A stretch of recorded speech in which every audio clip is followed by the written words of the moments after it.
5টা পয়েন্ট। আমরা এটা কিন্তু নজরুল ইসলাম স্যার, আমরা কিন্তু গত 8 বছর ধরে ক্যাটাগরিক্যালি 2 সিটি কর্পোরেশনকে বলে বলে ক্লান্ত। স্যার আজকে ক্লান্ত কথা বললেনই না, এটি হলো ওনার তারুণ্য। উনি এখনও তরুণ, যার জন্য কখনো হতাশার কথা বলেন না। আমরা স্পষ্ট করে আপনাদেরকে এই 5টা পয়েন্ট বলি। প্রথমত, সিটি কর্পোরেশনগুলোকে ওয়াসার থেকে এই পুরো খালের জলাধারগুলোকে নিয়ে সর্বাঙ্গীন ব্লু নেটওয়ার্কের মাধ্যমে একটি সার্বিক ড্রেনেজ পরিকল্পনার দায়িত্ব থেকে অব্যাহতি দিয়ে সিটি কর্পোরেশন আমরা নিতে বাধ্য হয়েছি, তাদের জনসম্পৃক্ততাহীন 1। 2, পরপর দুটো 10 বছরের প্রকল্পের প্রকল্প অনুমোদন করিও সেটা করতে না পারার ব্যর্থতার জন্যে। কিন্তু আমাদের মনে হচ্ছে ফুটন্ত কড়াই থেকে জ্বলন্ত উনুনে গিয়ে পড়েছে। এই চলে যাওয়ার পর সিটি কর্পোরেশন আদ্যবধি আজকে 3 বছর যথোপযুক্ত প্রশিক্ষিত বা ট্রেইন লোকবল নিয়োগ, এর জন্য একটা প্রপার মাস্টার প্ল্যান করা, কারণ এটার মধ্যে অনেক কিছু জিনিস জড়িত, পরে দ্বিতীয় পয়েন্টে বুঝবেন, এবং এর জন্য অর্থের বিনিয়োগ একটা করেন নাই।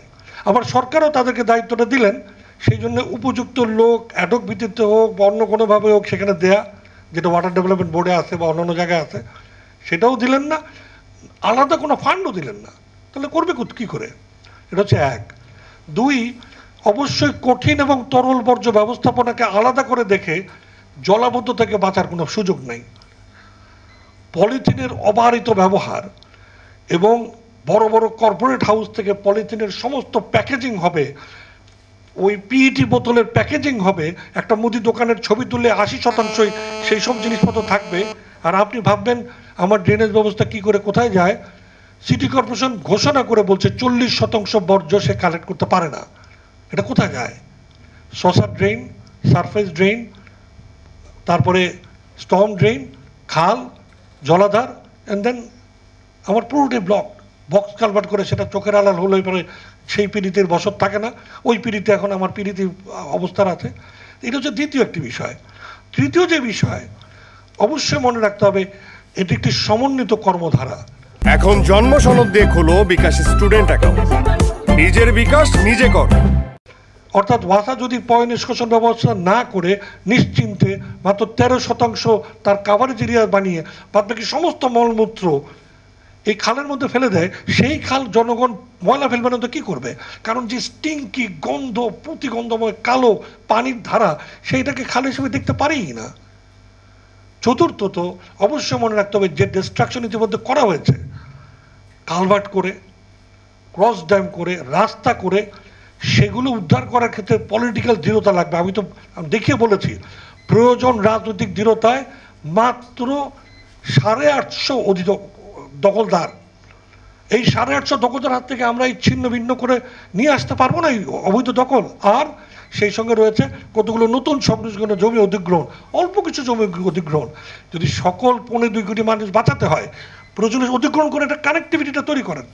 সেই নীল নকশা বা ব্লু নেটওয়ার্ক অবশ্যই আপনাকে করতে হবে। এটা হার্টের মতো, যদি কোথাও ব্লকড হয় তাহলে তার পরের অংশটুকু অটোমেটিক্যালি মায়োকার্ডিয়াল ইনফ্র্যাকশন হতে বাধ্য, মানে মরে যেতে বাধ্য হার্ট, তাকে বাইপাস সার্জারি করতে হলে করতে হবে। আর সবশেষে জনগণ সচেতন হওয়া কোনো গানের ব্যাপার না, কবিতার ব্যাপার না, তাকে বিনিয়োগ করতে হবে ওর পিছনে। আপনাকে তাকে সচেতন করার জন্যে, পুরো পরিকল্পনা তার অংশগ্রহণ নিশ্চিত করার জন্যে এবং সময় সময় তার কাছে জবাবদিহিতার মধ্যে তাকে উদ্বুদ্ধ করার জন্য আমরা করছি। আপনি কি করছেন 1000 কোটি টাকা দিয়ে কেউ জানে না, এবং তারপরে ঠিকই মানুষ আবার পানির মধ্যে ডুবে থাকলে মানুষ কি কারণে আপনার এই কর্মসূচির মধ্যে জিনিস যুক্ততা অনুভব করবে, তাকে আপনি কীভাবে দায়ী করেন? ফলে এই জনসম্পৃক্ততা 5ম পয়েন্ট।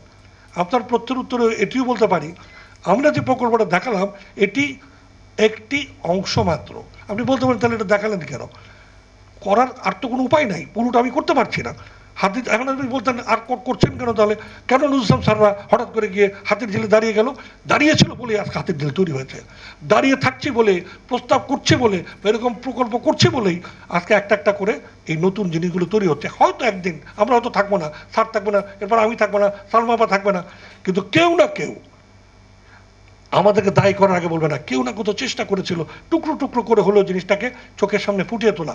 একদিন সবগুলো টুকরো যখন ডটগুলো যখন কানেক্ট হয়ে যাবে, আপনি সুন্দর একটা চিত্র অবশ্যই পাবেন ইনশাআল্লাহ।